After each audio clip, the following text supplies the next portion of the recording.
I know it's late. I came back.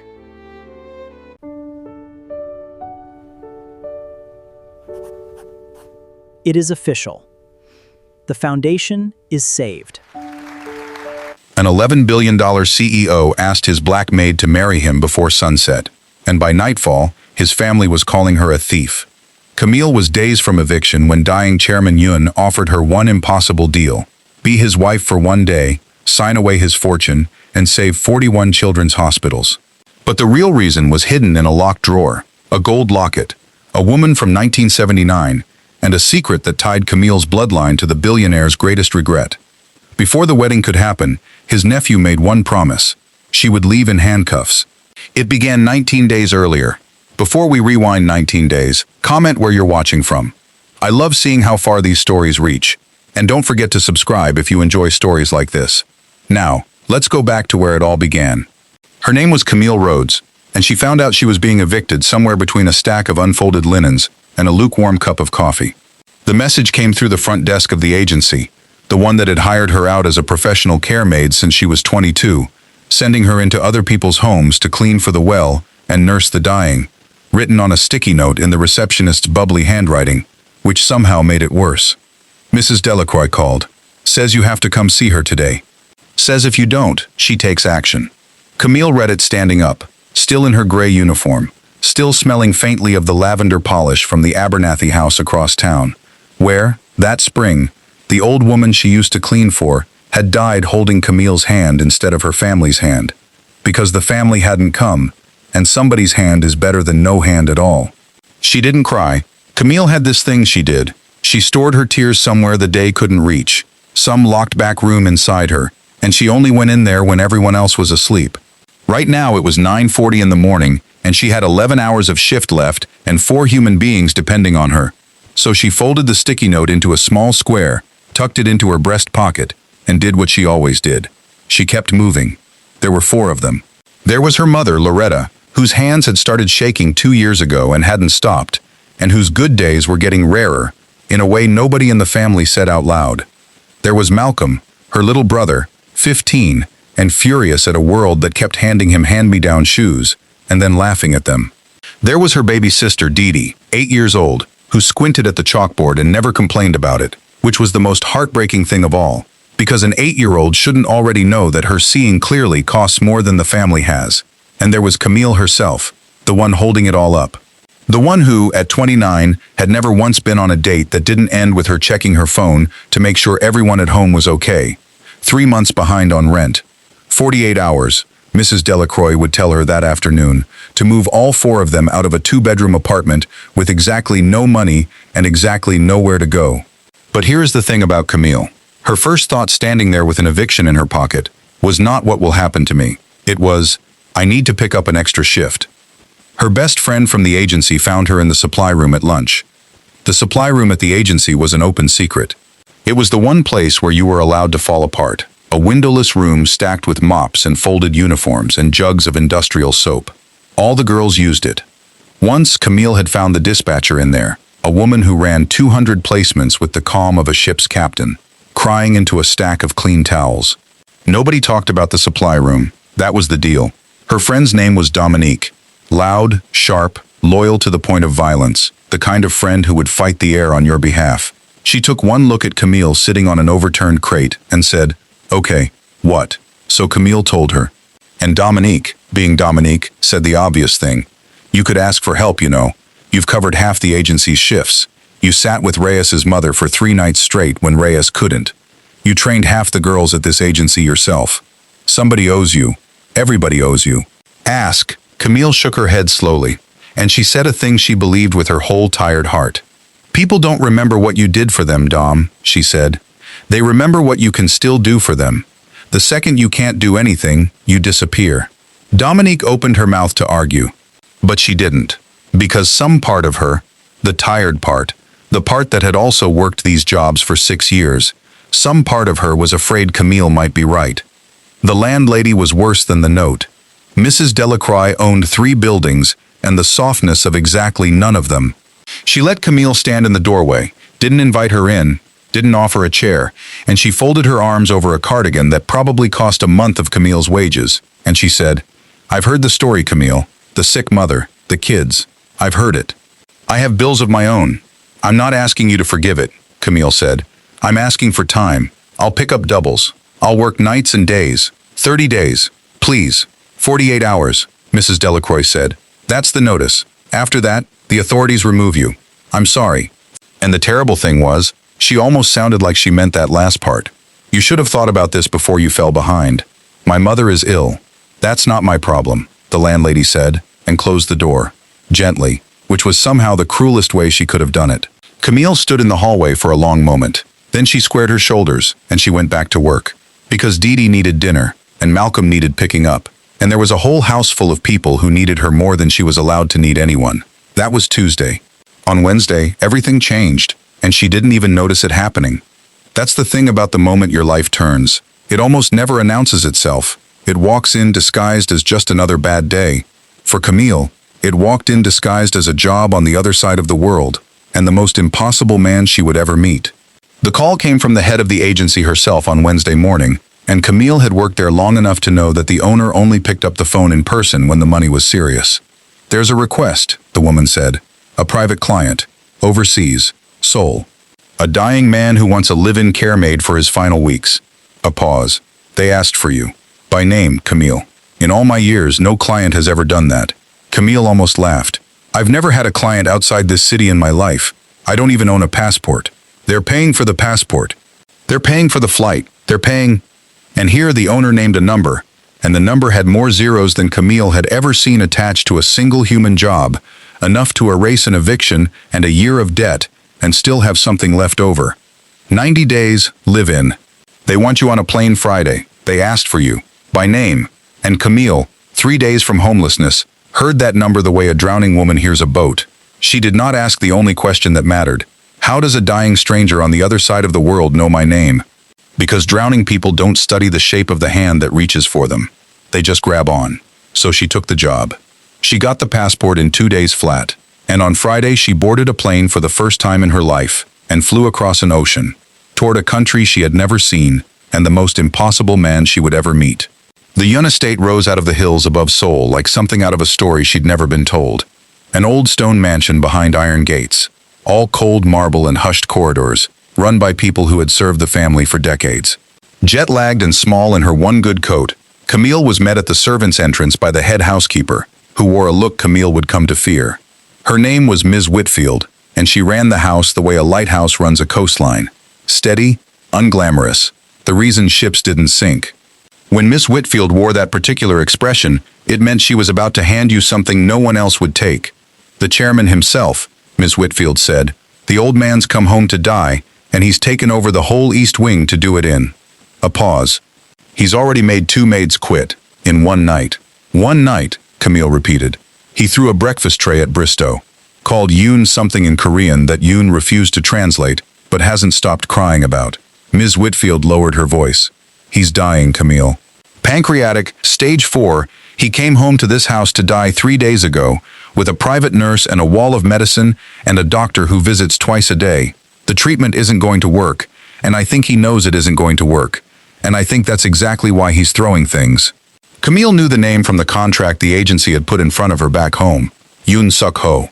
She had seen the number at the bottom of that contract too, the fortune he was paying to have one specific American girl at his bedside. And it had more zeros than she'd ever seen attached to a human being. "Why me?" Camille asked. She'd been asking it since the call came in another country. "I clean houses. I've never nursed a dying billionaire in my life, and the man has never even met me." And Ms. Whitfield said the thing that should have stopped Camille cold. The thing that, looking back, was the first loose thread in the whole tapestry. "Because he asked for you," Ms. Whitfield said. "By name, from clear across the world." "It makes no sense," Camille said. "I've never set foot in this country. He had your name written on a piece of paper before any of us had ever heard of you, Camille. Rhodes. An American cleaning girl, an ocean away, and he moved heaven and earth and a great deal of money to have that exact girl, and no other, flown to his bedside." Ms. Whitfield shrugged, because to her, it was just a rich man's eccentricity. "Rich people are strange. Go be strange back at him." "And Camille," she caught her arm. "If you can get him to eat, and take his medicine. There's a bonus on top of everything they're already paying you. The East Wing bedroom was the size of Camille's whole apartment, and the blinds were drawn against what was, outside, a genuinely beautiful day. The man in the bed was small the way powerful men get small at the very end, folded in on himself, propped against pillows, an IV line taped to the back of a hand that looked like it had signed away the futures of 10,000 employees without blinking. There was a face-down photograph on the table beside him, a pair of reading glasses he wasn't using, and a fury coming off him so thick you could have leaned against it. He didn't turn his head when she came in. "Let me guess," he said. His English was fluent, worn smooth by 40 years of boardrooms, with an accent that turned the edges of words into something almost musical. "You've come to lecture me about my attitude, to tell me that if I don't cooperate, I'm only hurting myself." "No," Camille said. "I came to open the blinds. It's a nice day and you're missing it." Silence. And then, for the first time since he'd been carried into that house, Yoon Suk-ho turned his head and looked at the person talking to him. He looked at her for a long time. Too long. Not the way you look at a stranger. The way you look at something you're checking against a picture in your head. The way you look at a face you've been carrying a long, long way. His eyes moved over her features one at a time, and something in them flickered, some private earthquake, quickly buried. And then he said the strangest thing. So quiet she almost missed it. "You have her hands." Whose hands? But he'd already turned back to the ceiling, the mask back on. "Open the blinds if you must, maid, and do not touch that photograph." Camille opened the blinds. Sunlight came in like it had been waiting all day for permission, and she did not touch the photograph. She wanted to. Later, much later, she would lie awake and wish she had, because if she'd turned it over that first morning, she would have seen a face she'd known her whole life, and everything that came after would have arrived a little less like a train. But she didn't. She had a bonus to earn, and a family to save. So she just said, "There, now you can see the sky. I'll be back with something you'll actually want to eat." "I want nothing," he said. "Everybody wants something," said Camille, and left. Behind her, very softly, the old man picked up the face-down photograph and held it to his chest, and did not put it down for a long time. Here's what everyone at the Yun estate got wrong about Chairman Yun. They thought the anger was the disease. "Cancer makes people mean," they told each other in the servants' hall. "Poor man," they said, in the voice people use when they mean difficult man. But it wasn't the disease. Camille figured that out by the end of the first day, because Camille had spent her whole life reading the difference between a person who's cruel and a person who's terrified, and out of other languages for it. The anger was the grief, wearing the disease like a coat. It took her 4 days to find the seam in that coat. She found it the way she found everything, by staying. By refusing to be thrown out. She brought him real soup instead of the thin, watery broth the kitchen kept sending up, warmed in the little kettle in the servant's kitchen, and set it down without comment when he said he didn't want it, and came back an hour later to find the bowl empty and the old man pretending he hadn't touched it. She left a worn paperback on his tray, not a get-well book, just a novel, and said nothing. And 3 days later he complained bitterly that the ending was sentimental garbage, which meant he'd finished it. She called him sir until he snapped that he had a name, and then she called him by his name until, one evening, he stopped correcting the warmth in how she said it. And on the 4th night, a long, quiet night, the house asleep, the machines beside his bed doing their patient arithmetic, he finally talked. "Sit," he said. It wasn't a request, but it wasn't quite an order either. It was the third thing, the thing lonely people say when they've forgotten how to ask. Camille sat. "You want to know why a man like me is alone," he said, to the ceiling. "No wife, no children at the door, $11 billion, and a nephew who visits the way you visit a bank." He laughed, and it turned into a cough, and the cough went on too long. "Everyone wonders, no one asks. You've been very polite about not asking." "It's not my business," Camille said. "No," he agreed, "but I find I would like to make it your business. Isn't that strange?" After 40 years of telling no one anything, he turned his head, and in the low light his eyes were wet and very old. "I was in love once, Camille, before the money, before all of it. That is the beginning of the whole story. That is the beginning of the whole story." And he told her, but he didn't finish. Because just as he opened his mouth to say the one name that would knock the floor out from under this entire story, a name Camille had grown up seeing every single day, a phone rang out in the hall. And through the door walked the man who was going to try to destroy them both. He came in like weather. Daniel Yun, 38 years old, and handsome the way a locked luxury car is handsome. Gleaming, climate-controlled, and absolutely not for you. He wore a suit that Camille's entire year of wages couldn't have bought the jacket of. He carried a leather folder under one arm and a smile on his face that never once reached his eyes, and he was flanked by a lawyer who moved like a shadow that had learned to bill by the hour. "Uncle," Daniel said warmly, and pointedly in English, so that Camille would understand every word, which was itself a kind of message. "You look tired. You shouldn't exhaust yourself." His gaze slid to Camille without turning his head. "You especially shouldn't tire yourself talking to the help." And the man in the bed, the exhausted, softening, half-asleep man Camille had spent 4 days coaxing back toward the living, sat up straight and became someone else. The warmth drained out of Yoon Suk-ho's face like water out of a sink, and what was left was the man who had frightened boardrooms on 2 continents, the man whose signature moved markets, the man who had built $11 billion out of nothing but will and the refusal to ever be small again. "Get out," the chairman said. Daniel's smile didn't move. "I flew 11 hours. Get out." The lawyer touched Daniel's elbow. Daniel let himself be turned toward the door, unhurried, a man who has decided he can afford to lose the small fights because he already owns the big one. But at the threshold he stopped, and he looked back, not at his uncle, at Camille. He looked at her the way you look at a stain on a carpet you're about to replace anyway. He said it pleasantly, almost kindly, which made it so much worse. "Whatever he's promising you," Daniel said, "I'd get it in writing. He forgets he's dying." A small, precise pause. "I never do." And then he was gone, and his cologne stayed behind in the room like a threat that hadn't left yet. Camille turned back to the bed. The chairman had sunk into his pillows, and for the first time he looked genuinely, dangerously frail, as if standing up to his nephew had cost him something he couldn't afford. His hand, when she took it in hers, was trembling. "That is my brother's son," he said quietly. "He is the only family I have left in this world." He closed his eyes. "And he is counting the days until I die the way a child counts the days until Christmas." "You don't know that," Camille said gently, "because someone in that house had to." "I know it better than I know my own name," the chairman said. "I built him. I taught him that a Yoon wins. I simply forgot to teach him what winning is for." He opened his eyes and looked at her. "You asked me nothing about my life for 4 days. Daniel has asked me nothing for 38 years. There is a difference between those 2 silences, Camille, and it took me until this last bed to learn what it is." "No." And right then, a monitor chimed, and the night nurse came in with his evening medicines, and the moment shattered, and the name he'd been about to say 4 days running, stayed locked behind his teeth. It was another 3 days before he finished the story he'd started.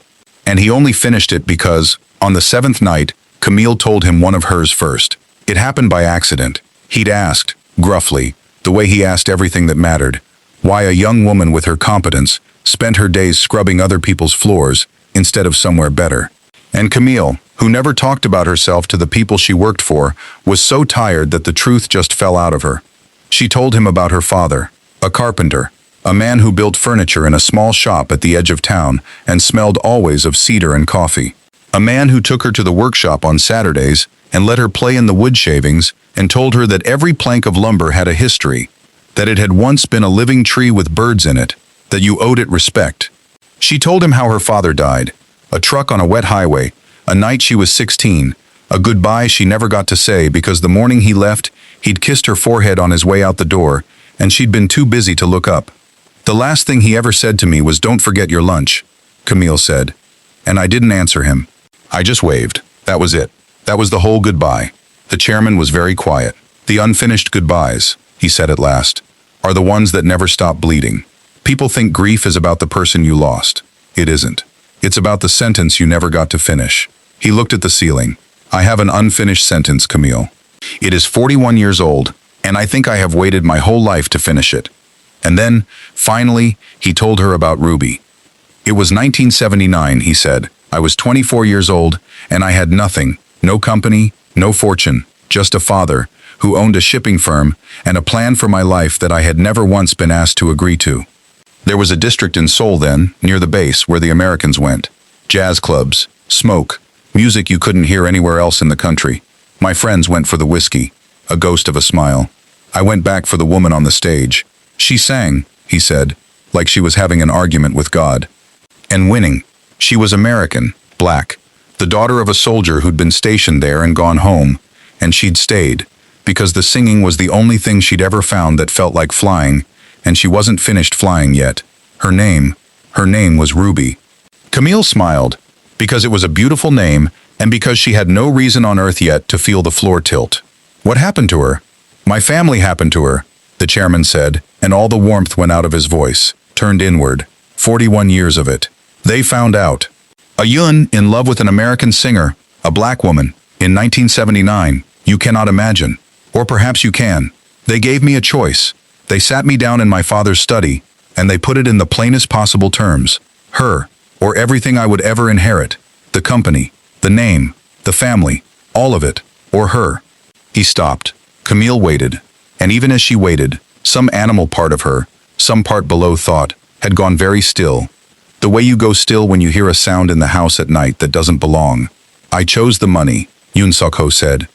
The words landed in the room like something dropped from a great height. I told myself it was temporary, he went on, faster now, as if the confession had a current and he'd stopped fighting it. I told myself I would build my own fortune, become my own man, strong enough that no one could tell me who to love, and then I would go back for her. I would find her, and I would give her everything, and it would all have been worth it. That was the story I told myself for 41 years, while I built an empire out of spite and called it ambition. His hands were shaking now. By the time I was strong enough to go back for her, Camille, I had become precisely the kind of man who abandons a woman on a stage and calls it strategy. You don't get bored? No. Because you never stopped loving her, Camille said softly. No, said the chairman. Because I never deserved to. Silence. 4 years ago, he said, I finally hired people to find her. I had run out of reasons not to. I had run out of everything else worth spending money on. His voice dropped to almost nothing. They found her grave before they found her address. She had died in 2009, in America, in a country I had flown over more than 100 times without once looking down, close enough to reach in a day, and far enough that I told myself I never could. Camille's throat had gone tight. I'm so sorry. She married, the chairman said. A good man, I'm told. A carpenter, in fact. And here something crossed his face, something that hadn't yet arranged itself into understanding. A puzzle piece turning in the dark. She was happy. She sang in a church choir. She had a daughter. And that daughter, the night nurse pushed the door open. Medicine, Mr. Yun. And the door slammed shut again, right there, on the very edge of it. But this time Camille didn't quite let it close, because a carpenter, a church choir, a singer named Ruby, who went to America and had a daughter, and Camille had grown up with a photograph on the mantle above a candle her mother never let go out. A black and white photograph of a woman with her head thrown back, laughing into a microphone. A woman her mother had only ever called by one name, Mama Ruby. Camille didn't sleep that night. She told herself it was a coincidence. The world is full of women named Ruby. The world is full of singers who once went to America. She told herself this in the narrow guest room the estate had given her, half a world from home, lying in the dark, and listening to a house that wasn't hers settle and tick, and she almost believed it, the way you almost believe the smoke alarm is a false one, because you're too tired to get up and check. But she got up and checked. Of course she did. That's who she was. So at 2 a.m. Seoul time, early afternoon back home, she called her mother and asked her to do something strange, to carry the phone across the living room to the mantel, to the photograph and the candle that her mother, who was not a sentimental woman about anything else, had kept lit for as long as Camille could remember. Mama Ruby, her grandmother. Dead since Camille was 12, a woman she remembered mostly as a warm lap in a voice that could fill a whole church, a voice that made grown men cry into their good hats on Sunday. And Camille looked at the photograph on that small glowing screen, the head thrown back, the laugh, the microphone, and for the first time in her life she really looked at it. At the smoke in the background, at the club that was very clearly not a church, at the young woman who was very clearly not yet anyone's grandmother. And she thought, he said she sang like she was arguing with God and winning, and she went cold all over. But she still didn't have proof, just a feeling, huge and shapeless. So she went back to work the next morning, to do the only thing she knew how to do with a feeling that big, was to ask a question. But he asked his first. She'd barely gotten the blinds open when the chairman said, without preamble, in the flat tone of a man who has decided something in the night and will not be talked out of it, Camille. I need you to marry me." She actually laughed. It came out before she could stop it. A startled, awful little sound, because the sentence was so far from anything she'd braced for that her body didn't know what else to do with it. "Mr. Yun, for one day," he said. "One day, a single day, and then you will be free of me forever. Free of this room, free of your debts, free of every wall that has ever closed in on you. One day, Camille, that is all I am asking. You're not, this is the medication talking. The pain management it can cause. I have never in my life," he said, and his voice was clear as a struck bell, "thought more clearly than I am thinking right now." Everyone's mind went to the same place. Camille's, the other maids, the newspapers 3 weeks later. A lonely old man, a kind young maid. He'd fallen for her and wanted to die married. Wanted not to die alone. Wanted one warm human thing at the end of a cold accumulated life. It looked like a love story. It wasn't. She didn't know that yet, and neither did the world. Because the reason was about to walk in the door, in the form of that shadow-shaped lawyer, summoned by a single text from the chairman's phone, and it had nothing whatsoever to do with love. At least, not the kind anyone imagined. The lawyer's name was Mr. Sung, and he laid it out with the gentle precision of a man diffusing something. The chairman's controlling interest in Yun Global, he said, is 61% of the voting shares, under the terms of a trust he established in 1981, and never once amended. Those shares pass, upon his death, to his spouse. A pause, to let it land. Not to his heir, not to his estate, to his spouse. And in 41 years, there has never been a spouse. Camille looked from the lawyer to the old man. "And if there isn't one, when?" "If the chairman dies unmarried," Mr. Sung said, "the controlling shares pass by default to his next of kin. His nephew, Daniel Yun. The cologne, the leather folder. I'd get it in writing. He forgets he's dying. I never do." "And that matters," said the chairman, taking over now, hauling himself up against the pillows, "because of what Daniel intends to do with them the moment they are his. Tell her, Sung. There is a philanthropic arm," the lawyer said, "the Yun Foundation. It is not a public relations gesture. It is the single largest private funder of pediatric care in the country. It underwrites, in whole or in part, the operating costs of 41 children's hospitals." He looked at Camille. "Including the Children's Cancer Hospital, 10 minutes from the neighborhood you grew up in. The one whose families sleep in the waiting room chairs. The one, forgive me, that most of those children never come home from." Camille's hand had gone to her mouth. "Daniel has made his intentions clear to the board," the chairman said. "For over a year, the foundation loses money. It is, in his words, sentiment we can no longer afford. The instant those shares are his, he dissolves it. He sells the buildings. The land under that one hospital alone is worth more to Daniel than every child who has ever been carried into it." His eyes burned. "He is not evil, Camille. That is the worst part. He is simply a man I taught to win, who never learned what winning was for, and I am out of time to teach him." "So," Camille said slowly, and she felt the shape of it now, huge and terrible and brilliant.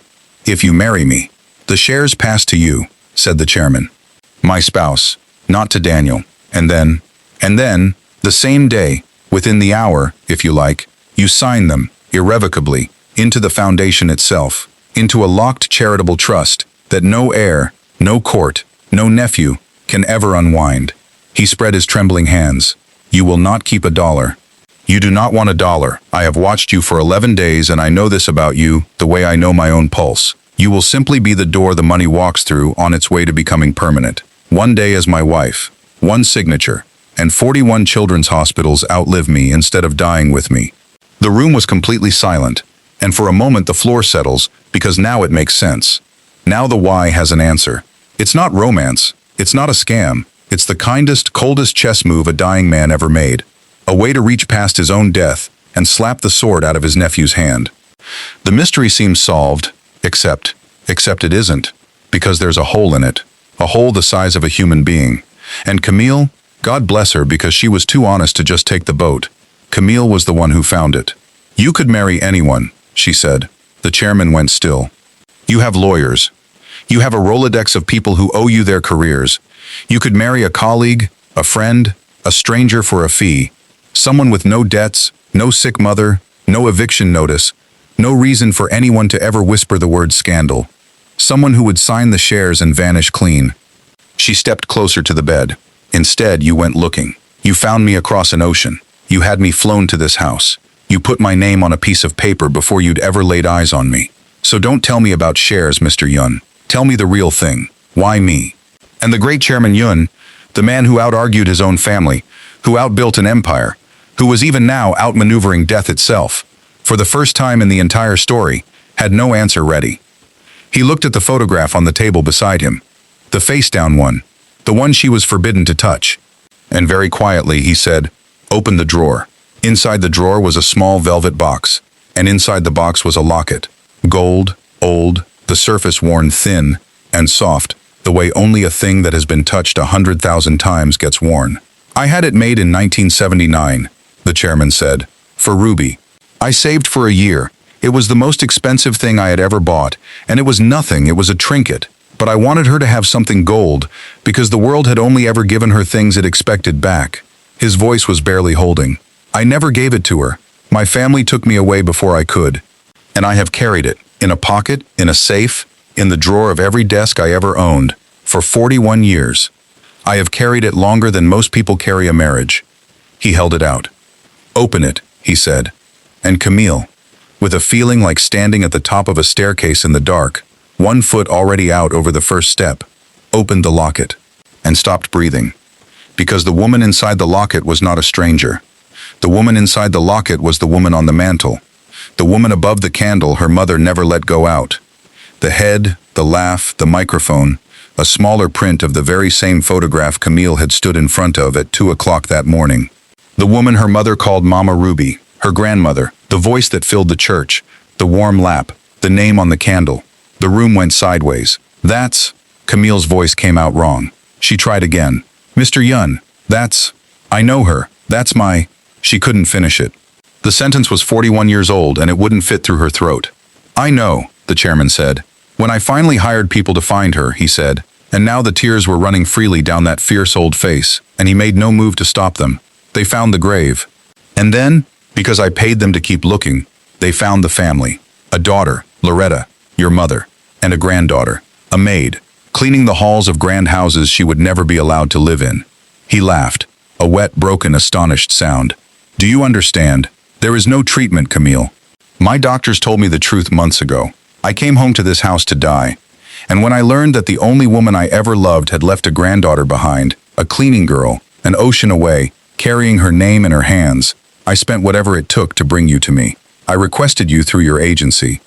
I paid any number they named. I did not tell you why, because I could not bear to frighten you away before I had seen her face in yours. Just once. You knew," Camille whispered. "The whole time, from the first morning. You said I had her hands. You have her hands," the chairman said. "You have her spine.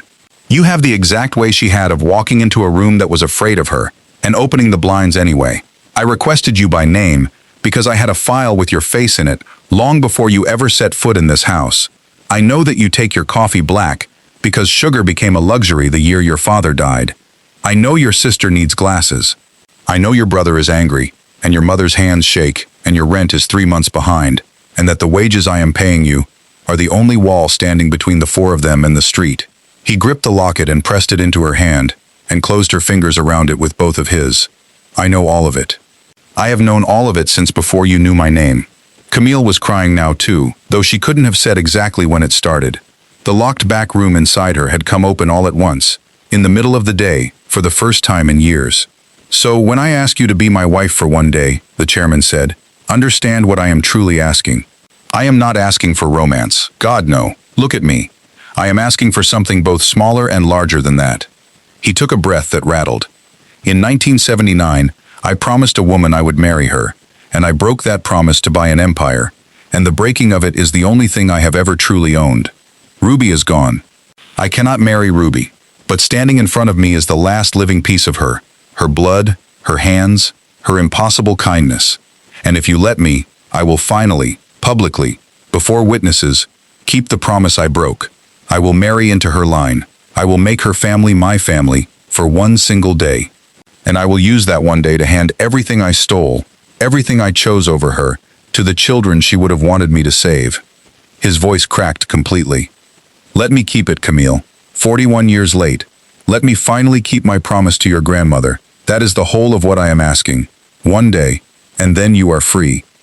And Camille, through the tears, through the impossible sideways spinning of the world, Camille said yes. Of course she said yes, but a dying man's confession and a granddaughter's yes was not where this would rest. Daniel Yun was not finished. They remember what you can still do for them. Someone was about to test that rule to destruction. The rumor started before the ink was dry on the license. That's how fast money moves when it's frightened. It started, of all places, in the Yun Estate's servants' hall. And it started with a maid named Brooke Holloway, who had disliked Camille for years for the unforgivable crime of being better at the job while having less of everything. Brooke had been passed over for a promotion Camille didn't even apply for, and she had decided, with the certainty of the truly small, that Camille had somehow taken it from her. So when Brooke heard that quiet, saintly Camille Rhodes was about to marry a dying billionaire, she did not think how strange. She thought, I knew it. I always knew there was something. And she said so, loudly, in the servants' hall, to exactly the wrong person. Because Daniel Yun, who had lawyers, and lawyers have ears, heard about Brooke within a day, and Brooke was suddenly getting phone calls, and being taken to lunches she couldn't afford on her own, and being asked, so gently, is there anything else you remember? Anything at all? And Brooke, flattered into malice, invented what she couldn't remember. Gold digger, the story went. She targeted him. She saw a dying old man with more money than sense, and she played him like a fiddle. Who knows what she was really doing in that room? It certainly wasn't only cleaning. And Daniel took Brooke's poison, and had it laundered through a public relations firm. And by the weekend, Camille Rhodes, the woman who had given up sugar so her sister could see, was on a local news crawl as a predator who had manipulated a senile billionaire out of his fortune. And here is the cruel surgical genius of it. Here is why it worked. Every single fact was true. She was being evicted. She did need the money desperately.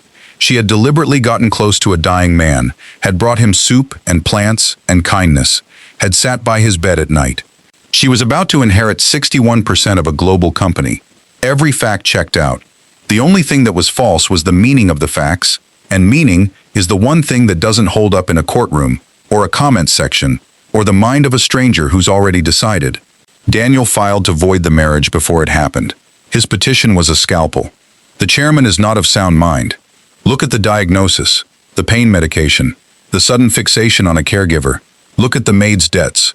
Look at her eviction. Look at her motive, laid out in bank statements. This is not a marriage. This is elder abuse wearing a wedding dress. And a judge, because the petition was genuinely, alarmingly plausible, scheduled an emergency competency hearing for the following Monday. The chairman's doctors gave him, at the outside, a week. The trap was elegant. Daniel didn't need to win the hearing. He just needed to delay the wedding past the funeral. If the marriage couldn't happen before the chairman died, the shares defaulted to Daniel automatically, and 41 children's hospitals died with a signature Daniel was more than happy to provide. Time was the weapon, and time was the one thing the chairman had run out of. Camille sat in the linen closet, the room where you're allowed to fall apart, and for the first time she thought about walking away. Not for herself, for her family. Daniel's lawyer found her the night before the hearing. They always find you at night. He was waiting outside the estate gates, which meant he'd had her followed, which meant they knew everything, which meant the thin walls and the shaking mother and the 8-year-old with the squint, all an ocean away, were now known quantities in a war Camille had never asked to fight. He didn't threaten her.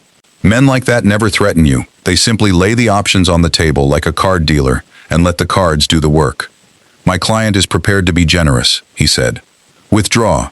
Refuse the marriage. Sign a statement that the chairman was not himself. He slid an envelope across the plastic bench. In exchange, every dollar of your family's debt, erased. The eviction, gone. The building is one of my client's holdings now, as of this afternoon. Funny how that works. Your sister's surgery, your brother's tuition, your mother's care, private, indefinitely. A number with enough zeros that you never work a double shift again. He let that sit, all of it, tonight, for one signature. Camille looked at the envelope, and this was not an easy no. Camille was not the kind of woman who refuses money without blinking because she is simply good. She was more honest than that. She sat on that bench, and she thought about Dee Dee squinting at a chalkboard. She thought about her mother's hands. She thought about the fact that everything she had ever wanted for the 4 people she loved was inside that envelope, right now, tonight, guaranteed. And all it would cost was 41 hospitals full of children she would never meet. Strangers. Statistics. Children with no names and no faces, in a hospital across the city, versus the 4 faces she'd die for. "You have until morning," the lawyer said, and left the envelope, and walked into the dark. Camille took the envelope back to her room at the estate. She didn't open it. She set it on the little desk, and beside it she opened the locket the chairman had pressed into her hand, so that Ruby's face looked up at her.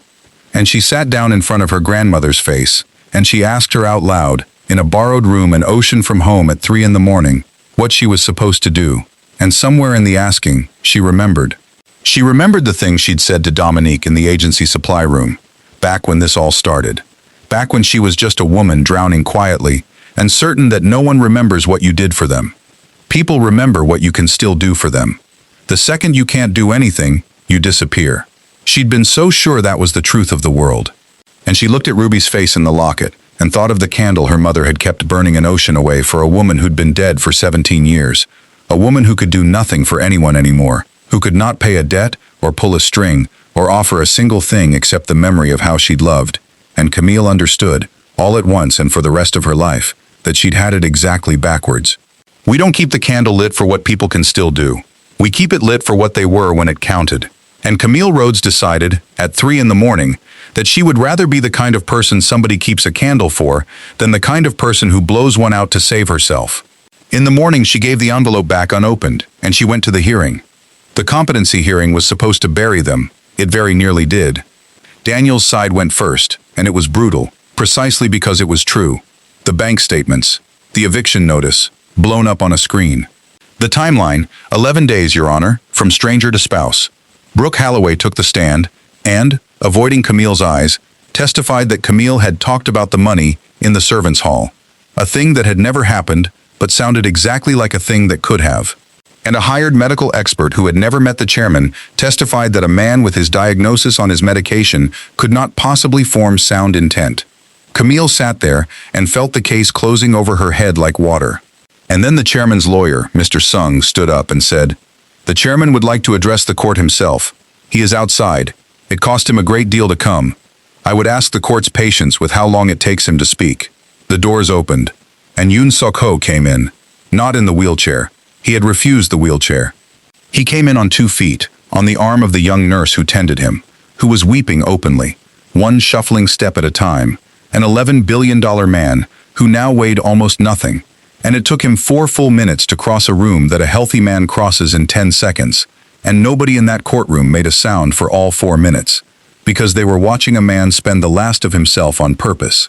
He would not sit. He gripped the rail of the witness box and he stood, and he was, for the last time in his life, the man who had frightened boardrooms on 2 continents. "You want to know if I am of sound mind," the chairman said to the court, and though his body was gone, his voice was iron. "Let me help you decide. For 41 years I was of sound mind. Sound mind is what I called it when I let my family take from me the only person I ever loved because she was black, and American, and poor, and unprofitable. Sound mind is what I called it when I built $11 billion on top of that decision so I would never have to feel it.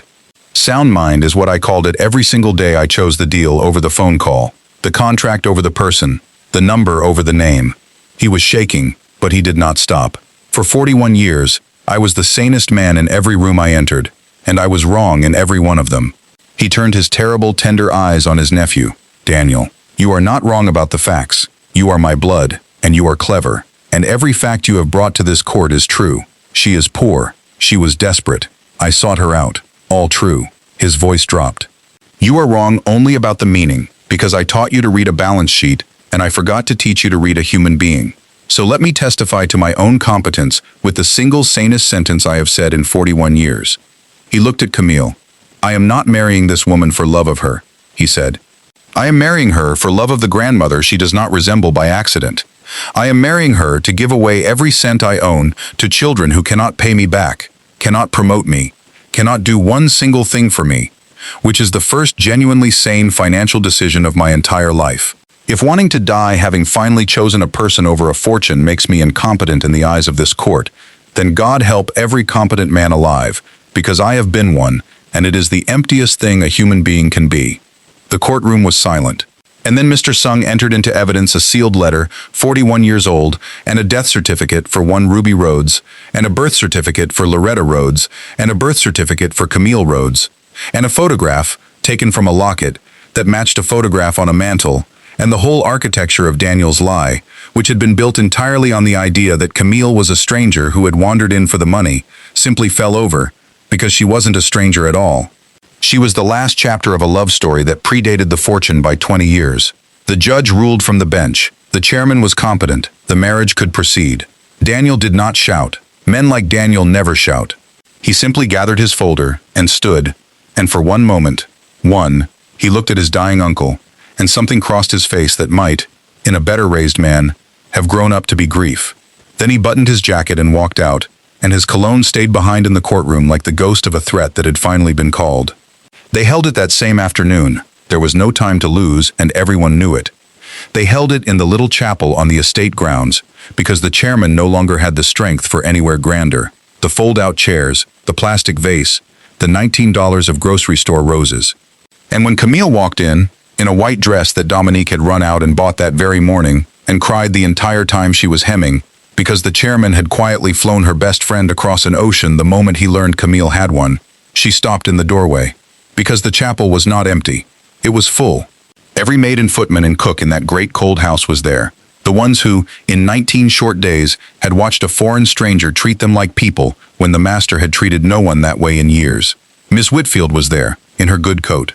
The young night nurse was there. The groundskeeper who had taught her 3 words of Korean was there.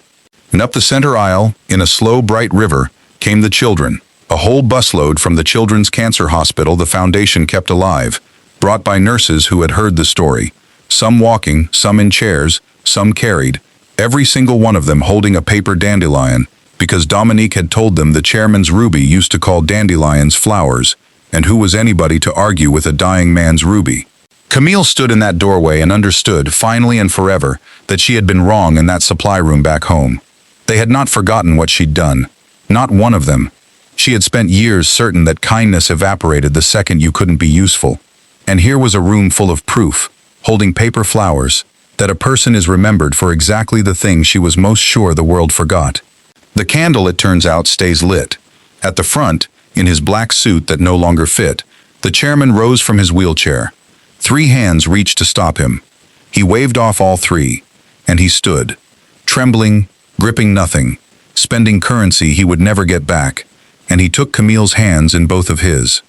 He said his vows in Korean first, in a language she couldn't follow, and she understood every word anyway, because grief and love have the same grammar in every tongue. Then he said them in English, and the last thing he said, so quiet that only Camille in the front row heard it, was not to her. It was to a woman 41 years and 1 ocean away. "Ruby," he said, "I came back. I know it's late. I came back." And Camille, who stored her tears in a locked room the day couldn't reach, threw the door of that room wide open in front of 100 witnesses, and let the day have all of it. They were married for 4 hours and 11 minutes.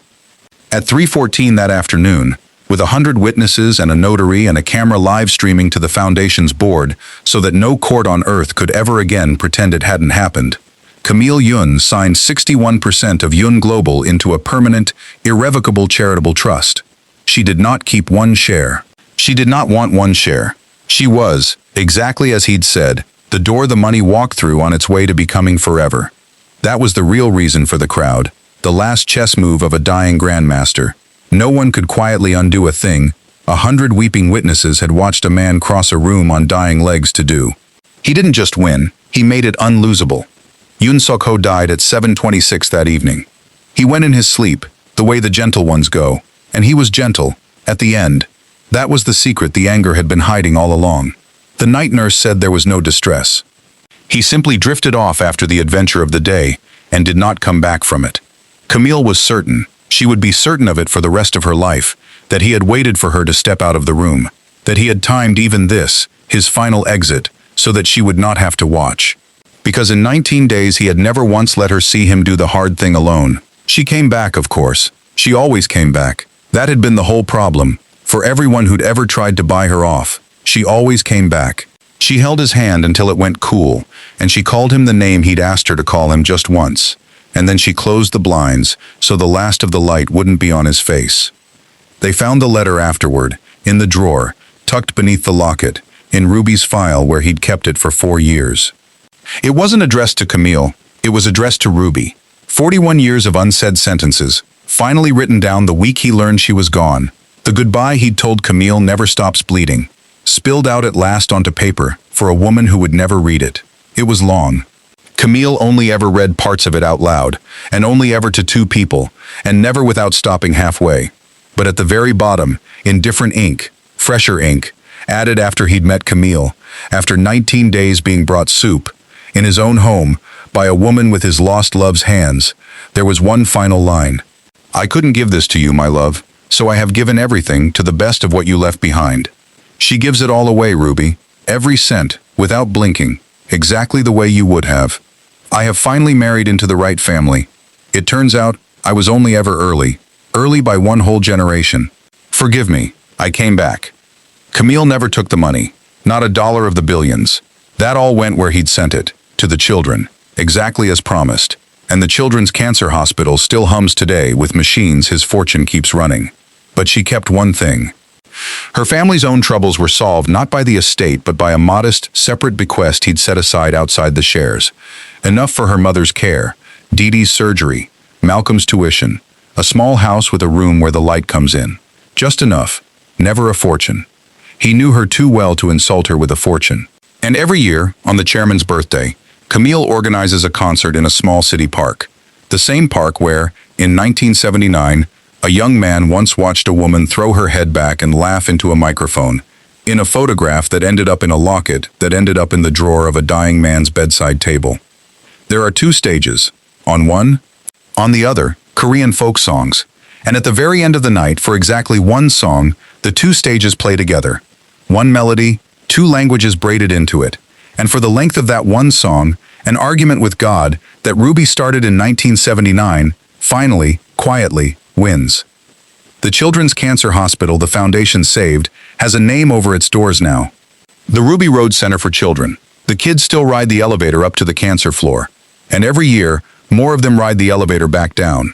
Camille reads to them before lights out. The same poems. The one about the tree that would rather play hug of war than tug of war. The one where everyone hugs and everyone giggles and everyone wins.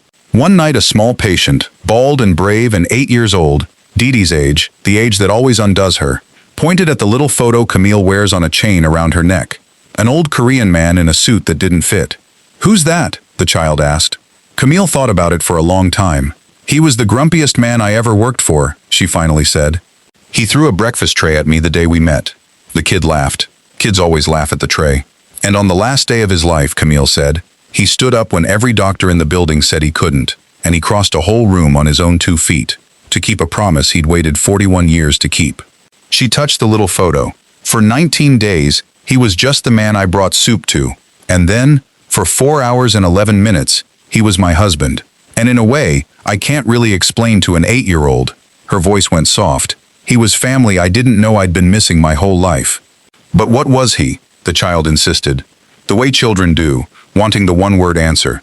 And Camille looked at the photograph, and past it, to a candle on a mantle, still burning, and a woman on a stage, still laughing, and a promise 41 years late, and finally kept.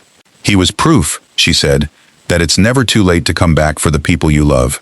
Even if you're early by a whole generation. Even if you have to stand up when standing up might kill you. She turned off the light, especially then. And that's the story of a man worth $11 billion who learned too late that the only thing he ever truly owned was the promise he broke. It's a reminder that it's never too late to come back for the people you love, and that the smallest kindness can outlast an empire. So what do you think? Did the chairman redeem himself, or did he wait too long? And could you have handed that envelope back unopened? Let me know in the comments. If this story moved you, hit that like button, and subscribe and ring the bell so you never miss the next one. Thank you for staying till the end. I'll see you in the next one.